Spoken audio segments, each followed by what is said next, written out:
ఘంటారావం నిఘా నీడలో ప్రతిధ్వని.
అనేక సమస్యలు తెలంగాణ రాకముందున్నటువంటి అనేక సమస్యలు తీర్చి పేద సాగాలకు కులాలకు మతాలకు అతీతంగా అన్నా కూడా మనం ఆడుతున్నాం.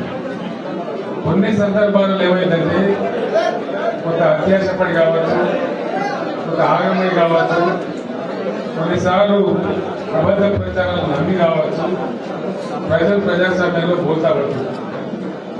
అట్లాంటి సందర్భంలో మనం వచ్చింది, మనం ఎన్నికల్లో ఓటు పాలైనా. మీ అందరితో నేను కోరేది, రాజకీయం అంటే మేము అధికారంలో ఉంటే లెక్క, మేము అధికారంలో ఉంటేనే పంటలకు అధికారంలో ఉంటాం. అవసరం లేదు. ఇంకా నెరవేరవలసినటువంటి తెలంగాణ ప్రజల కళలు మనమే నెరవేరుస్తాం. ఎందుకంటే మనకు డెప్తు, మనకు తెలిసిన లోతు, తెలంగాణ దుఃఖం, తెలంగాణ బాధ, తెలంగాణ అవసరాలు మనకు తెలిసినంతగా వేరే వాళ్ళ. మీ అందరితో నేను కోరేది, దయచేసి మంచిగా నిబద్ధతతో ధైర్యంగా ఎక్కడ వాళ్ళు అక్కడ పనిచేయండి. మీ కోరుట్ల వాళ్ళకైతే మంచి డైనమిక్ ఎమ్మెల్యే ఉన్నది. ఆయన డాక్టర్ పని, ఈ పని, ఆ పని అని కలిసి చేస్తారు. సరే, జగిత్యాలలో ఒక ఆయన పోయి దొంగలు గచ్చిపోయాడు కదా, మనం ఆయన సృష్టించారు. మన కొన్నదానిలోనే మళ్ళీ ఒక బుల్లెట్ తయారు చేసుకొని కొట్టడం దానికి ఇబ్బంది ఏం లేదు. అది ప్రజలు కూడా నిర్ణయం చేస్తారు టైం వచ్చినప్పుడు. కాబట్టి మనం ఏం తొందర కూడా అవసరం లేదు. మనం ఉద్యమమే చేసిన వాళ్ళు.